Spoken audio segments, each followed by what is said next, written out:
اعوذ باللہ من الشیطان الرجیم بسم اللہ الرحمن الرحیم اللہم صلی علی محمد وآل محمد وعجل فرجہ۔ السلام علیکم یا علی مدد۔ کشمش محبت کی وہ علامت ہے جو چھپی ہوئی محبت کو ظاہر کر دیتی ہے۔ امام علی علیہ السلام نے فرمایا، اگر کوئی انسان کسی سے محبت کرتا ہے اور سامنے والے انسان کے دل میں اپنے لیے محبت پیدا کرنا چاہتا ہے تو وہ کشمش کے رس کو پانی میں ملا دے اور اس پر 2007 مرتبہ یا رحمانو یا ودود یا رحمانو یا ودود دم کر لے، پھر زوال یہ وقت وہ پانی اس انسان کو پلائے۔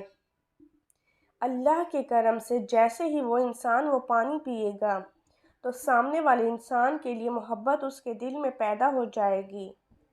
اور جس گھر میں میاں بیوی لڑتے ہیں اس گھر میں کشمش کا صدقہ ہر جمعرات کے دن نکالا جائے تو اللہ کے کرم سے 3 جمعرات یہ صدقہ نکالنے کے بعد تمام نحوست ختم ہو جائے گی اور آپس میں محبت پیدا ہو جائے گی۔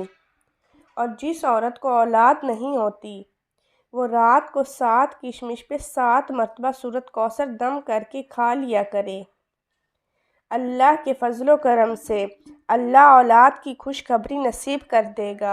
امام علی علیہ السلام نے فرمایا، ہمیشہ چھوٹی چھوٹی خوشیوں کا استقبال کیا کرو کیونکہ انہی کے پیچھے خوشیوں کا سیلاب ہوتا ہے۔ جو انسان اپنی چھوٹی چھوٹی محبتوں میں مطمئن رہتا ہے تو اللہ اس کی بڑی بڑی خوشیاں خواہشات اس کے قدموں تلے رکھ دیتا ہے۔ امام علی علیہ السلام نے فرمایا، جس انسان کی جان نکل جائے وہ زندہ نہیں رہتا اور جس انسان سے احساس نکل جائے پھر وہ انسان ہی نہیں رہتا۔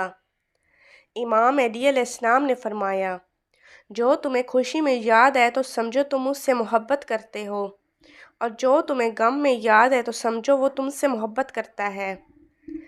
امام علی علیہ السلام نے فرمایا، مشکل وقت آئے تو کسی کا احسان مت لو کیونکہ مشکل وقت 4 دن کا ہے اور احسان زندگی بھر کا۔